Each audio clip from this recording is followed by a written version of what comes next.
ಈಗ ನೀವು ಮಳವಳ್ಳಿಯವರು ಆಲ್ಮೋಸ್ಟ್ ಗಿಲ್ಲಿ ಅವರ ಊರಿಗೆ ಒಂದು 5-6 ಕಿಲೋಮೀಟರ್ ಡಿಸ್ಟೆನ್ಸ್ ಅಲ್ಲಿ ಇರ್ತಕ್ಕಂಥವ್ರು ನೀವು.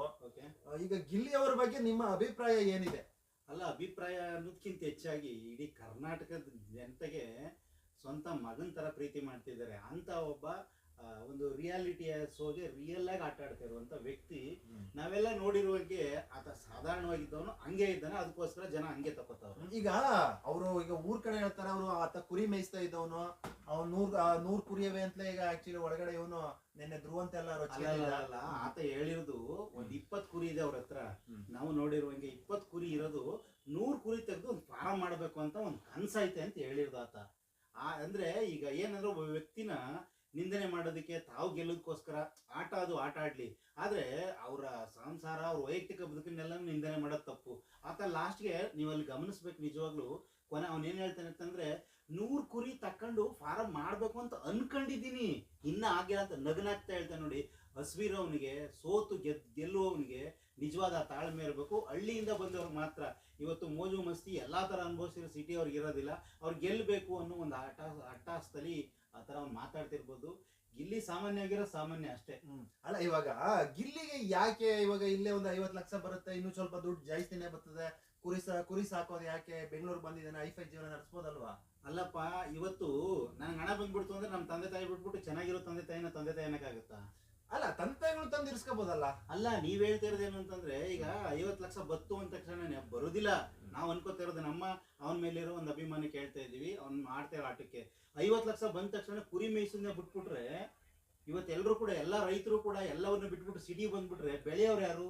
ಹಂಗಾಗಿ ನಿಜವಾದ ಒಬ್ಬ ಮಣ್ಣಿನ ಮಗ ಅಂತಂದ್ರೆ ಯಾರು ಅಂತಂದ್ರೆ ರೈತನಷ್ಟೇ ಅಲ್ಲ, ರೈತನಿಗೆ ಉಪಕಸವಾಗಿ ಮಾಡುವಂತ ಎಲ್ಲರೂ ಕೂಡ ರೈತರೇ. ಅವನು ಹಂಗಾಗಿ ಅದು ಅವರ ಮೂಲತಃ ಅವ್ರ ಮನೆತನದಿಂದ ಬಂದಿರೋದು, ಅವ್ರ ಬದುಕನ್ನು ಇಲ್ಲಿವರೆಗೂ ಕಟ್ಕೊಟ್ಟಿರುವಂತದ್ದೇ ಕುರಿಗಳು, ಕುರಿ ಮೇಯಿಸಿ. ಹಂಗಾಗಿ ಅವನ ಕನಸು ಏನು ಅಂದ್ರೆ ಎಲ್ಲರೂ ಕೂಡ ಸಾಫ್ಟ್ವೇರ್ ಕಂಪ್ನಿ ಮಾಡ್ಬೇಕು, ಏನೇನೋ ಮಾಡ್ಬೇಕು, ಒಂದು ಸಿನಿಮಾ ತೆಗಿಬೇಕು, ಒಂದು ಪ್ರೋಗ್ರಾಮ್ ಮಾಡ್ಬೇಕು, ಒಂದು ಚಾನಲ್ ಮಾಡ್ಬೇಕು, ಏನೇ ಇರ್ತದೆ. ಆದ್ರೆ ಆತನ ಕನಸು ನೋಡಿ, ಅವ್ನ ರಿಯಾಲಿಟಿ ಇನ್ನೂ ಎಷ್ಟು ಖುಷಿ ಆಗುತ್ತೆ ಅಂದ್ರೆ, ಆತ ಕುರಿ ಮೇಯಿಸ್ಕೊಂಡು ಬಂದವನು ಈಗಲೂ ಕೂಡ ಊರ್ಗ್ ಹೋದ್ರೆ ಅವ್ನು ಕುರಿ ಮೇಯಿಸ್ತಾನೆ.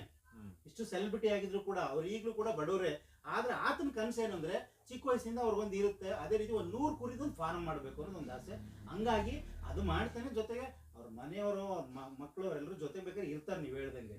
ಇವಾಗ ನೋಡಿ, ಈಗ ಇದೇ ಧ್ರುವಂತು, ಇನ್ನೊಂದು ಧ್ರುವಂತು ಮತ್ತೆ ರಿಷಾ, ಇವರು ಆಲ್ಮೋಸ್ಟ್ ರೊಚ್ಚಿಗೆದಿದ್ದಾರೆ ಈ ವಿಚಾರದ ಬಗ್ಗೆ. ಹೌದು, ಬನಿಯನ್ ಹಾಕೊಂಡು ಈತ ಬಡವ ಅಂತ ಪೋರ್ಟ್ರೇಟ್ ಮಾಡ್ಕೊಳ್ತಾ ಇದ್ದಾನೆ ಅಂತ ಆಕ್ಚುಲಿ ಆ ಒಂದು ದೊಡ್ಡ ಟಾಪಿಕ್, ತುಂಬಾ ದೊಡ್ಡ ಇಶ್ಯೂನ ಆಯ್ತು ಕರ್ನಾಟಕದ ಅಂತ ಹೇಳ್ಬಹುದು. ಏನ್ ಬನಿಯನ್ ಏನ್ ಈ ಬನಿಯನ್ ಎಲ್ಲ ಏನಿದು? ಊರ್ ಕಡೆನ ಹಂಗೇನಾ? ನಿಮ್ಮೂರ್ ಕಡೆ ನೋಡ್ರೆ, ಈಗ ನೀವು ಬಹಳ ಚೆನ್ನಾಗಿ ಹೇಳಿದ್ರಿ. ಬನೀನು ಎಷ್ಟು ಮಹತ್ವ ಅಂತಂದ್ರೆ ಬೇರೆ ಕಡೆ ಎಲ್ಲ ಹಾಕ್ತಾರೋ ಬಿಡ್ತಿಲ್ಲ.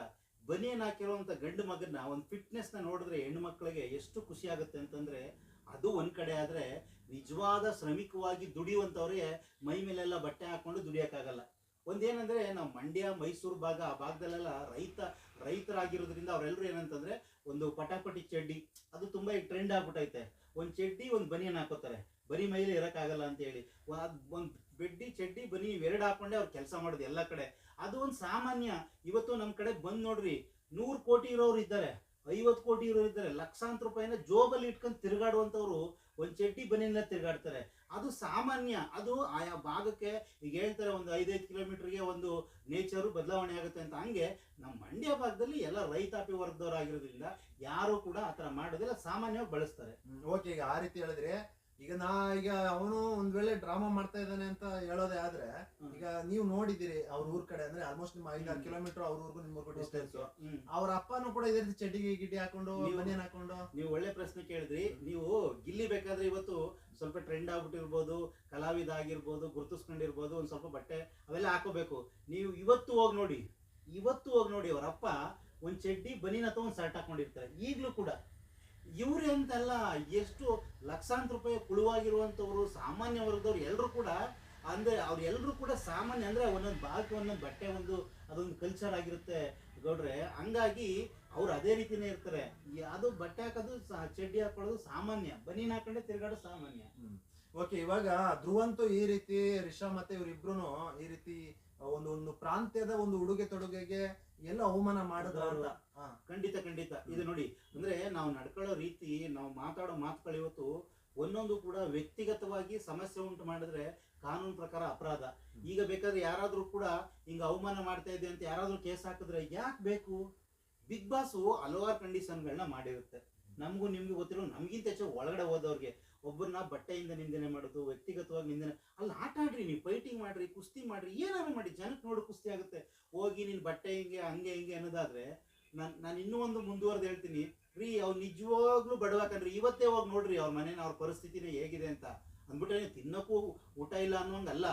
ಊಟ ಬಟ್ಟೆ ನ್ಯಾರವಾಗವ್ರೆ. ಆದ್ರೆ ಅಲ್ಲಿರೋರ್ಗಿಂತ ಅತಿ ಬಡತನದಲ್ಲಿರುವಂತವನು ಅಂತಂದ್ರೆ ಗಿಲ್ಲಿ ನಟ ಮತ್ತೆ ಮಲ್ಲಮ್ಮ ಅಂತ ಹೇಳ್ತಾರೆ. ಮಲ್ಲಮ್ಮ ನಮ್ಗೆ ಗೊತ್ತಿಲ್ಲ, ಗಿಲ್ಲಿ ನಟ ಸಾಮಾನ್ಯವಾಗಿರುವಂತ ಒಬ್ಬ ವ್ಯಕ್ತಿ. ಹಂಗಾಗಿ ಅಂತ ವ್ಯಕ್ತಿ ಹೇಗಿರ್ಬೇಕು ಹಂಗಿದ್ದೇನೆ. ಈಗ ಅಂದ್ಬಿಟ್ಟು ನಾವು ಸೆಲೆಬ್ರಿಟಿ ಆಗ್ಬಿಟ್ಟಿದೀವಿ, ಏನೋ ಆಗ್ಬಿಟ್ಟಿವಿ ಅಂದ್ಬಿಟ್ಟು ಸಾಲ ಮಾಡ್ಕೊಂಡು ಬಟ್ಟೆ ಹಾಕೊಂಡು ದಿಲ್ದಾರ ತಿರ್ಗಾಡಕ್ಕಾಗತ್ತಾ? ಹಂಗ ಅವಮಾನ ಮಾಡ್ತಿರೋದು ಖಂಡಿತ ತಪ್ಪು. ನೀವು ಹಂಗೆ ಮುಂದುವರೆದ್ರೆ ಮುಂದೆ ದಿನಗಳಲ್ಲಿ ಇದು ನಿಜವಾಗ್ಲೂ ನಿಮ್ಗೆ ಕಾನೂನು ಅಪರಾಧ ಆಗುತ್ತೆ. ಅಲ್ಲ, ಈಗ ಊರ್ ಕಡೆ ಈಗ ಯುವತೆ ಹೇಳ್ತಾನೆ ಬಡವಂತರ ತೋರಿಸ್ಕೊಳ್ತಾ ಇದೀಯಾ, ಒಂದ್ ವೇಳೆ ಜನನು ಕೂಡ ಆ ರೀತಿ ನೋಡ್ಬೋದು, ಓಕೆ ಇವನು ಬಡವ ಅಂತ ನೋಡ್ಬೋದು. ಆದ್ರೆ ನಿಜವಾಗ್ಲೂ ಅವು ಅವ್ರ ಮನೆ ಅಥವಾ ಏನು ಕಾರು ಕೂಡ ತಗೊಂಡಿದ್ದಾರೆ ಅಂತೆ. ಇವೆಲ್ಲ ಏನ್ ಬಡ ಒಳ್ಳೆ ಪ್ರಶ್ನೆ ಕೇಳಿದ್ರಿ. ಜನನು ಕೂಡ ನೋಡ್ಬೋದು, ಜನನು ಕೂಡ ಅಂತ ಹೇಳಿದ್ರಿ ಅಂತ ಅಂದಾಗ 100ರಲ್ಲಿ 2 ಜನಕ್ಕೆ ಆತರ ಅನ್ಬೋದು, 2% ಜನಕ್ಕೆ. ಆದ್ರೆ ಆತನ ನ್ಯಾಚುರಲಿಟಿ, ಆತ ಬಿಗ್ ಬಾಸ್ ಇಂದ ಫೇಮಸ್ ಆಗಿರೋದಲ್ಲ. ಬಿಗ್ ಬಾಸ್ ಬರ್ಬೇಕು ಅಂದ್ರೆ ಫೇಮಸ್ ಆಗಿರೋರ್ನೇ, ವಿಶೇಷವಾದವ್ರನ್ನ ಕರ್ಕೋತಾರೆ. ಆತನ ಕೆಲವೊಂದು ವಿಡಿಯೋಗಳು ಎಷ್ಟು ವೈರಲ್ ಆಗಿದೆ ಅಂದ್ರೆ, ಆತ ಮಾಡಿರೋ ಎಲ್ಲ ಶಾರ್ಟ್ ಮೂವಿಗಳು ಒಂದು ಸಾಮಾಜಿಕ ಸಂದೇಶ, ಒಂದು ಗ್ರಾಮೀಣ ಕಲೆನ, ಒಂದು ಗ್ರಾಮೀಣ ಒಂದು ಮೋಜನ್ನ ಜನಗಳಿಗೆ ಖುಷಿ ಪಡಿಸಿ ಒಳಗಡೆ ಬಂದಿರುವಂತವನು. ಹಂಗಾಗಿ ಅವನು ಆ ತರದ ಯಾವುದೇ ಇಲ್ಲ, ಜನನು ಕೂಡ ಅಂತ ತಿಳ್ಕೊಳ್ಳಲ್ಲ. ಹಂಗೆ ತಿಳ್ಕೊಳ್ಳೋದಾಗಿದ್ರೆ ನೀವು ಯೋಚನೆ ಮಾಡಿ, ಇಡೀ ಕರ್ನಾಟಕ ಜನ ಗಿಲ್ಲಿ ಗಿಲ್ಲಿ ಗಿಲ್ಲಿ ಅಂತ ಓಟ್ ಹಾಕೊಂಡು ಗಿಲ್ಲಿ ಗಿಲ್ಲಿ ಅಂತಿದ್ರು ಕೂಡ ಒಳಗಡೆ ಇವರೆಲ್ಲರೂ ಸೇರ್ಕೊಂಡು ಅವನ್ನ ಏನು ಡಮ್ಮಿ ಮಾಡಿದ್ರು.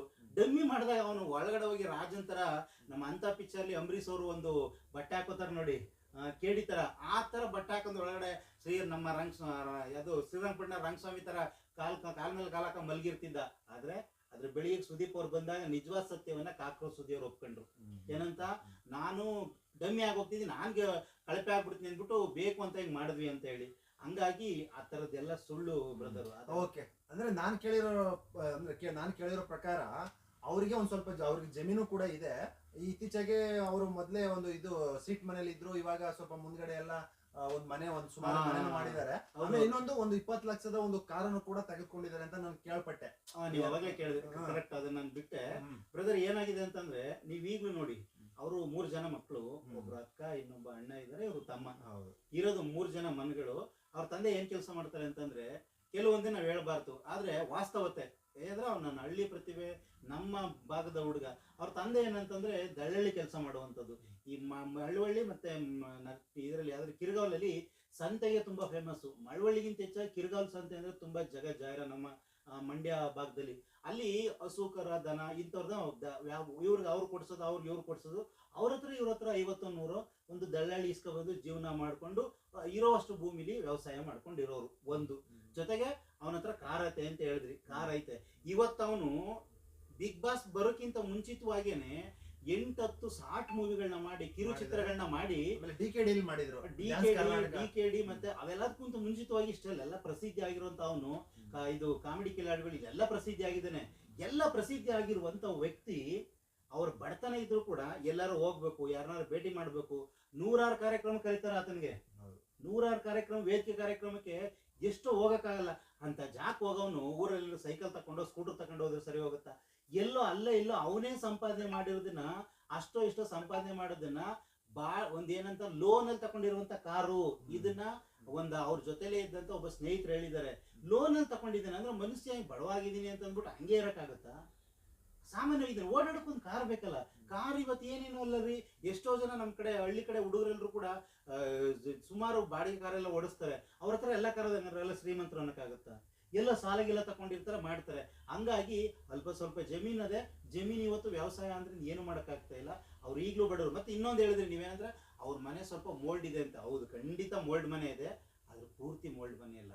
ಇವತ್ತು ಏನಾಗದೆ ಅಂತಂದ್ರೆ, ಮನುಷ್ಯ ಬೆಳೀತಾ ಗೌಡ್ರೆ ಸ್ವಾಭಿಮಾನ, ಒಂದು ಮರ್ಯಾದೆ ಅನ್ನೋದಕ್ಕೆ ತುಂಬಾ ಜನ ಇಷ್ಟಪಡ್ತಾರೆ. ಹಿಂದೆ ಹಂಚಿನ ಮನೆ, ಸೆಡ್ ಮನೆಗೆ ತುಂಬಾ ವ್ಯಾಲ್ಯೂ ಇರ್ತಿತ್ತು. ಬೆಂಗಳೂರಲ್ಲಿ ಇವತ್ತೊಂದು ಸೆಡ್ ಹಾಕ್ಬಿಟ್ರೆ ಅದ್ ನೋಡಕ್ಕೆ ತುಂಬಾ ಜನ ಬರ್ತಾರೆ, ಅಂದ್ರೆ ಹುಲ್ಲಿನ ಮನೆ ಮಾಡ್ಬಿಟ್ರೆ. ಆದ್ರೆ ಇವತ್ತೇನಾಗದೆ ಅಂದ್ರೆ ಸಿಟಿಗಿಂತ ಹೆಚ್ಚಾಗಿ ನಮ್ಮ ಹಳ್ಳಿಯವ್ರಿಗೆ ಒಂದು ಸಿಟಿ ಹುಚ್ಚು ಬಂದ್ಬಿಟ್ಟದೆ. ಅಂದ್ರೆ ಮೋಲ್ಡ್ ಮನೆ ಕಟ್ಟೋದು, ತಾರಸಿ ಮನೆ ಕಟ್ಟೋದು, ಆ ತರದೊಂದು ಭ್ರಮೆ ಬಂದಿದೆ. ಇರೋರು ಯಾರೋ ಸಾಲ ಮಾಡ್ತಾರೆ, ಜೀವನ ಪರ್ಯಂತ ಸಾಯ್ತಾ ಇರ್ತಾರೆ. ಜೊತೆಗೆ ಕೆಲವ್ರು ಏನ್ ಮಾಡ್ತಾರೆ, ಮುಂದಗಡೆ ಮಾತ್ರ ಒಂದು 5 ಅಡಿ 6 ಅಡಿ ಮುಂದಗಡೆ ಪೋಷನ್ ಅಂದ್ರೆ ನಮ್ ಕಡೆ ಹೊಸಾರು ಅಂತೀವಿ, ಹಿಂದೆ ಮುಂದೆ ಹೊಸಾರು ಮಧ್ಯೆ ಹಾಲು ಅಂತೀವಿ, ಗೊತ್ತಿರ್ಬೇಕು ನಿಮ್ಗೆ. ಆ ಮುಂದಗಡೆ ಭಾಗವನ್ನ ಅವ್ರ ಅಕ್ಕನ ಮದುವೆ ಮಾಡೋ ಸಂದರ್ಭದಲ್ಲಿ ಈತ ಮತ್ತೆ ಅವ್ರ ಮನೆಯವರು, ಅವ್ರ ಅಣ್ಣ, ಅವ್ರ ಅಪ್ಪ, ಅವರೆಲ್ಲ ಸಂಪಾದನೆ ಮಾಡಿದ ಎಲ್ಲವನ್ನು ಸೇರಿಸಿ ಮುಂದೆಗಡೆ ಒಂದು 5 ಅಡಿ 6 ಅಡಿದು ಒಂದು ಸ್ವಲ್ಪ ಮುಂದೆಗಡೆ ಒಂದು ತಾರಸಿ ತರ ಮಾಡ್ಕೊಂಡವ್ರೆ. ಅದ್ ಬಿಟ್ಟು ಒಳಗಡೆ ನೀವು ಇವತ್ತು ಹೋಗ್ರಪ್ಪ, ಯಾರು ಹೋಗ್ಲಿ, ಎಷ್ಟೋ ಚಾನಲ್ ಅವರು ಗೊತ್ತಿಲ್ಲ, ಯಾರಾದ್ರೂ ಹೋಗ್ಲಿ, ಆತನ ಶ್ರೀಮಂತ ಡಬಲ್ ಗೇಮ್ ಮಾಡ್ತಾವನೆ, ಆತರ ಆಡ್ತೀನಿ ಅಂತ ಹೇಳೋರು ದಯವಿಟ್ಟು ನೀವು ಅವ್ರ ಮನೆಗೆ ಹೋಗಿ ಮುಂದೆಗಡೆ ಮಾತ್ರ ಒಂದ್ ಸ್ವಲ್ಪ ಒಂದ್ 5 ಅಡಿ ಮುಂದೆಗಡೆ ಲಕ್ಷಣಕ್ಕೆ ಮಾತ್ರ ಅವ್ರೊಂದು ಇದು ಮಾಡ್ಕೊಂಡ್ರೆ, ಹಿಂದಕ್ಕೆಲ್ಲ ಹಂಚಿನ ಮನೆನೆ, ಯಾವುದು ಮಂಗಳೂರು ಹಂಚಿನ ಮನೆನೆ. ಅದ್ರ ಹಿಂದಗಡೆ ಆತನಿಗೆ ಅವ್ರ ಮನೆಗೆ ಜೀವಾಳ ಆಗಿರುವಂತ ಕುರಿಗಳು ಕೊಟ್ಟಿಗೆ ಐತೆ. ಇನ್ನು ಮನೆಯಲ್ಲೆಲ್ಲ ಹಂಚಿನ ಮನೆ ಒಳಗಡೆ ಹೋಗ್ಬಿಟ್ರೆ ಆತನಿಗೆ DKD ಮತ್ತೆ ಕಾಮಿಡಿ ಕಿಲಾಡಿಗಳಲ್ಲಿ ಕೊಟ್ಟಿರೋ ಮೆಮೊಂಟಗಳು, ಫೋಟೋಸ್ಗಳು, ಗಿಫ್ಟ್ಗಳನ್ನ ಇಟ್ಕೊಳಕ್ ಇನ್ನ ಜಾಗ ಇಲ್ರಿ. ಇದು ನಾನ್ ಹೇಳ್ತಾ ಇಲ್ಲ, ಗಿಲ್ಲಿ ಪರವಾಗಿ ಹೇಳ್ತಾ ಇಲ್ಲ, ಗಿಲ್ಲಿಯನ್ನ ಕೇವಲ ನೋಡ್ತಿರಲ್ಲ ಅಂತವ್ರು ಹೋಗಿ ನೋಡಿ. ಅಂದ್ರೆ ಇವಾಗ ಓಕೆ, ನಮ್ಮ ದಡದಾಪುರದ ಐದ ಗಿಲ್ಲಿ ಅವರು, ನೀವು ಪಕ್ಕದ ಮಳವಳ್ಳಿಯ ಪಕ್ಕದವರೇ ನೀವು. ಓಕೆ, ನನ್ಗೆ ಇವಾಗ ಏನು ಒಂದು ಇದ್ರ ಬಗ್ಗೆ ಕೇಳ್ಬೇಕು ಅನ್ಕೊಂಡಿದೀನಿ ಅಂದ್ರೆ, ನೀವು ಆಕ್ಚುಲಿ ಮಳವಳ್ಳಿ ಅವರು ಒಂದು ಹುಡುಗಿಯನ್ನ ಹಿಂದೆ ಎಲ್ಲ ಯಾವ ರೀತಿ ಹೇಳ್ತಿದ್ರು ಅಂದ್ರೆ, ಒಂದು ಹುಡುಗಿಯನ್ನ ಕೆಣ್ಕೋದಾಗಿರ್ಬೋದು, ಲವ್ ಮಾಡ್ತೀನಿ ಅಂತ ಹೇಳೋದಾಗಿರ್ಬೋದು, ಆ ರೀತಿ ಎಲ್ಲ ಮಾಡ್ಬೇಕಾದ್ರೆ ಒಂದು ಗುಂಡಿಗೆ ಬೇಕಾಗಿತ್ತು, ಅಥವಾ ಅದನ್ನ ಬೇರೆ ರೀತಿ ನೋಡ್ತಿದ್ರು ಜನ. ಇವತ್ತು ನಮ್ಮ ಗಿಲ್ಲಿ ಅವರು ಈಗ ನೋಡಿ DKDಗೆ ಹೋಗ್ತಾರೆ, ಅಲ್ಲಿ ಗಗನ ಅವ್ರನ್ನ ಇದೇ ರೀತಿ ಕಾಡಿಸ್ತಾರೆ, ಈಗ ಇಲ್ಲಿಗೆ ಬಂದಿದ್ದಾರೆ ಕಾವ್ಯ ಅವ್ರನ್ನ ಪೀಡಿಸ್ತಾ ಇದಾರೆ. ಏನಿದೀವೆಲ್ಲ? ನೀವು ಒಳ್ಳೆ ಪ್ರಶ್ನೆ ಕೇಳಿದ್ರಿ. ನೋಡಿ, ಒಂದು ಕಾರ್ಯಕ್ರಮ ನೋಡ್ಬೇಕು ಅಂದ್ರೆ ಜನಗಳಿಗೆ ಒಂದೇ ತರ ಮನಸ್ಥಿತಿ ಇರಲ್ಲ, ಬೇರೆ ಬೇರೆ ಜನಗಳಿಗೆ ಬೇರೆ ಬೇರೆ ತರ ಮನಸ್ಥಿತಿ. ಅಲ್ಲಿ ಒಂದು ಕಾರ್ಯಕ್ರಮ, ಈಗ ಬಿಗ್ ಬಾಸ್ನೇ ಚಿಕ್ಕ ಮಕ್ಕಳು ನೋಡ್ತಾರೆ, ಶಾಲೆಗೆ ಹೋಗೋ ಮಕ್ಕಳು, ಕಾಲೇಜ್ ಮಕ್ಕಳು, ವಯಸ್ಸಾದಂಥವ್ರು, ಮಧ್ಯಮ ವಯಸ್ಸಿನವರು, ಈ ತರ ಎಲ್ಲ ನೋಡ್ತಾರೆ. ಅಲ್ಲಿ ಎಲ್ಲರಿಗೂ ಒಂಥರ ಒಂದೊಂದು ಕಂಟೆಂಟ್ ಬೇಕು. ಆದ್ರೆ ಗಿಲ್ಲಿ ನಟ ಯಾವ ತರ ಪ್ರೋಟ ಆಗ್ತಾ ಇರೋದು, ಯಾವ ತರ ಇಷ್ಟ ಆಗ್ತಾ ಇರೋದು ಅಂದ್ರೆ, ನೀವ್ ಹೇಳಿದ್ರಿ ಮೊದ್ಲು ಗಗನ್ ಇಷ್ಟಪಡ್ತಿದ್ದ, ಅಲ್ಲಿ ಗಗನ್ ಇಷ್ಟಪಡ್ತಿದ್ದ, ಈಗ ಇಲ್ಲಿ ಬಂದ ತಕ್ಷಣ ಯಾರು ಕಾವ್ಯ, ಆಮೇಲೆ ರಿಷಾ ಗೌಡ. ಅಂದ್ರೆ ಆತ ಎಲ್ಲೂ ಕೂಡ ಪ್ರತಿಯೊಂದನ್ನು ಕೂಡ ಒಂದು ಹಾಸ್ಯ ವ್ಯಕ್ತ ನೋಡಿ ಸಾಹೇಬ್ರೆ. ಹಸ್ವಿರವನ್ಗೆ ಏನಾರು ಗೆಲ್ಬೇಕು ಅನ್ನೋನ್ಗೆ, ಬದುಕನ್ನ ಕಟ್ಟಬೇಕು ಅನ್ನೋನ್ಗೆ, ಹೊಟ್ಟೆ ತುಂಬಿಸ್ಕೋಬೇಕು ಅನ್ನೋನ್ಗೆ ಲವ್ ಮಾಡ್ಬೇಕು ಬಿಡ್ಬೇಕು ಅನ್ನೋ ಒಂದು ಪರಿಜ್ಞಾನ ಇರೋದಿಲ್ಲ. ಹಂಗಿದ್ದೀರ ಗಿಲ್ಲಿ ನಟ ಇವತ್ತು ಇಲ್ಲಿವರೆಗೂ ಬರ್ತಿರ್ಲಿಲ್ಲ. ಗಗನನ್ನ ಪೀಡ್ಸೋದು, ಚಾಡ್ಸೋದು, ಅವಳಿಗೆ ಹೊಟ್ಟೆ ಉರ್ಸೋದು ನೋಡುಗರಿಗೆ. ಅಲ್ಲಿ ಆಂಕರಿಂಗ್ ಮಾಡ್ತಿದ್ದಂತ ಅಶ್ವಿನಿ ಅವ್ರು ಆಗಿರ್ಬೋದು, ದೊಡ್ಡ ದೊಡ್ಡ ಸೆಲೆಬ್ರಿಟಿಗಳು ಬರ್ತಾರಲ್ಲ, ಶಿವಣ್ಣ ಆಗಿರ್ಬೋದು, ಡ್ಯಾನ್ಸ್ ಮಾಸ್ಟರ್ ಆಗಿರ್ಬೋದು, ರಕ್ಷಿತಾ ಅವ್ರಾಗಿರ್ಬೋದು, ಎಷ್ಟು ಖುಷಿ ಪಡ್ತೀರಂದ್ರೆ ಅದೊಂದು ಮನರಂಜನೆ ತರ ತೋರಿಸ್ತಾನೆ. ಹೊರತು ಬಿಟ್ರೆ ಆ ತರ ಆಗಿದ್ರೆ ಅವ್ನು ಬಿಗ್ ಬಾಸ್ ಬರ್ತಾನೆ ಇಲ್ಲ, ಹುಚ್ಚಾಗ್ಬಿಟ್ಟು ಹೆಂಗೋ ಹುಡುಗಿ ಭ್ರಮೇಲಿ ಇದ್ದಿದ್ರೆ. ಅದಂದ್ರೆ ಜೊತೆಗೆ ಕಾವ್ಯದೇ ನೋಡಿ, ಅಲ್ಲಿ ಒಂದು ರೆಸ್ಪೆಕ್ಟ್ ಕೊಡ್ತಾನೆ ಆತ. ನೀವು ಬಿಗ್ ಬಾಸ್ ಅಲ್ಲಿ ಎಷ್ಟೊಂದು ಮಾನವ ಮೌಲ್ಯಗಳು ಉತ್ಪತ್ತಿ ಆಗ್ತವೆ ಅಂದ್ರೆ, ಇದೇ ಜಾನ್ವಿ ಅವ್ರ ಒಂದು ಫ್ಯಾಮಿಲಿ ಸ್ಟೋರಿ ಬಂದಾಗ ಮಲ್ಲಮ್ಮ ಎಷ್ಟು ಜನಕ್ಕೆ ಇಷ್ಟ ಆಗ್ಬಿಟ್ಟಿದ್ರು ಅಂದ್ರೆ, ಫ್ಯಾಮಿಲಿ ಬಗ್ಗೆ ಎಷ್ಟು ಅವ್ರು ಹಿರಿಕರಾಗಿ ಎಷ್ಟು ಹೇಳ್ಕೊಟ್ರು. ಅದೇ ರೀತಿ ಒಂದು ಪತ್ರ ಬಂದಾಗ ಬಿಗ್ ಬಾಸ್ ಅವರು ಎಷ್ಟು ಟ್ವಿಸ್ಟ್ ಗಳನ್ನ ಕೊಡ್ತಾರೆ ಅಂದ್ರೆ, ಕಾವ್ಯ ಮತ್ತೆ ಗಿಲ್ಲಿಗೆ ಕಾಂಟೆಂಟ್ ಕೊಟ್ಟಾಗ ಜನಗಳಿಗೆ ತುಂಬಾ ಕ್ಯೂರಿಯಾಸಿಟಿ ಇತ್ತು, ಯಾರು ಪತ್ರವನ್ನ ಸ್ಯಾಕ್ರಿಫೈ ಮಾಡ್ತಾರೆ ಅಂದ್ರೆ, ಪತ್ರ ಯಾರ್ದು ಮನೆಯಿಂದ ಕಳ್ಸಿರೋದನ್ನ ಯಾರು ಬೇಡ ನಂದು ಬೇಡ ನೀನ್ ಇಟ್ಕೋ ಅಂತ ಹೇಳ್ತಾರೆ ಅನ್ನುವಾಗ, ಗಿಲ್ಲಿ ನಿಜವಾಗ್ಲೂ ಒಂದು ಹಳ್ಳಿ ಪ್ರತಿಭೆ, ಹಳ್ಳಿ ಅನ್ನೋದು ಗೊತ್ತಾಯ್ತು, ಅವಳಿಗೆ ಕೊಟ್ಬಿಟ್ಟ. ಕೊನೆಗೆ ಈಗ ಅವ್ರು ಹೇಳ್ತಿದ್ದಾರೆ ಏನಂತ, ನಾವೆಲ್ಲ ಸಾಮಾನ್ಯವಾಗಿ ಇದು ಕಾಮಿಡಿಗೋಸ್ಕರ ಮಾಡೋದು, ಅವ್ನು ಯಾವ್ದನ್ನು ಕೂಡ ಲವ್ ಗಿವ್ ಅಂತ ಏನು ಮಾಡೋದಿಲ್ಲ. ಹಂಗಾಗಿದ್ರೆ ಬೆಂಗಳೂರಲ್ಲಿ ಎಲ್ಲೆಲ್ಲಿ ಇಟ್ಟಾಡಿ ಒಂದೊಂದು ತುತ್ತು ಇಟ್ಟಿಗೂ ಕಷ್ಟಪಟ್ಟು ಮಲಿಕಳಕ್ ಜಾಗ ಎಲ್ಲೆಲ್ಲ ಪಾಡ್ಪಟ್ಟು ಅವ್ನು ಇವತ್ತು ಈ ಸ್ಥಿತಿಗೆ ಬಂದಿರೋದು. ಹಂಗಾಗಿ ಗಿಲ್ಲಿದು ಅದು ಒಂದು ಕಾಮಿಡಿಗೋಸ್ಕರ ಮಾಡ್ತಾನೆ, ಬಿಟ್ರೆ ಅದು ಲವ್ ಗಿವ್ ಅನ್ನೋದು ಶುದ್ಧ ಸುಳ್ಳು, ನಾವು ನೋಡಿರುವಂಗೆ. ಓಕೆ, ನಮ್ಮ ಮಳವಳ್ಳಿಯ ಆ ಒಂದು ಪ್ರಾಂತ್ಯದಲ್ಲಿ ಈಗ ನೀವು ಹತ್ರದಿಂದ ಆಲ್ಮೋಸ್ಟ್ ಆ ಒಂದು ಪ್ರಾಂತ್ಯವನ್ನ ನೋಡಿರೋದ್ರಿಂದ ಮಹಾದೇವರೇ ಬಹಳ ತುಂಬಾ ಚಂದವಾಗಿ ಗಿಲ್ಲಿಯವರ ಆ ಒಂದು ಇದ್ರ ಬಗ್ಗೆ ತುಂಬಾ ಚೆನ್ನಾಗಿ ವಿವರಣೆ ಕೊಟ್ರಿ. ನಿಮ್ಗೆ ನಿಜವಾಗ್ಲೂ ಧನ್ಯವಾದಗಳು. ನಿಜವಾಗ್ಲೂ ಕೂಡ ನಿಮ್ಗೆ, ಮತ್ತೆ ನಮ್ಮ ಮಂಡ್ಯದ ಒಂದು ಗ್ರಾಮೀಣ ಪ್ರತಿಭೆ, ಮಂಡ್ಯ ಅನ್ನೋದಕ್ಕಿಂತ ಹೆಚ್ಚಾಗಿ ಅದೆಲ್ಲಿಂದನೇ ಆಗ್ಲಿ ಬೇರೆ ಎಲ್ಲಾ ಜಿಲ್ಲೆಯವರು ಕೂಡ ಇಷ್ಟಪಡ್ತಾರೆ ಅಂತಂದ್ರೆ ಆತನ ಒಂದು ರಿಯಾಲಿಟಿ, ನೇರವಾಗಿ ಮಾತಾಡುವಂತ ಒಂದು ಇದು, ಮತ್ತೆ ಅವನ ಒಂದು ಹಾಸ್ಯ ತುಂಬಾ ಜನಕ್ಕೆ ಇಷ್ಟ ಆಗ್ತಿದೆ. ಯಾರೇ ಆದ್ರೂ ಕೂಡ ಅವನು ಇವನು ಅಂತಲ್ಲ, ಯಾರನ್ನೇ ಆದ್ರೂ ಬೆಳೆಸ್ತಾರೋ ಅಂತ ಎಲ್ಲ ಕನ್ನಡ ಜನತೆ ಕೂಡ ನನ್ನ ನಮಸ್ಕಾರಗಳು. ನಮಸ್ಕಾರ, ಥ್ಯಾಂಕ್ ಯು.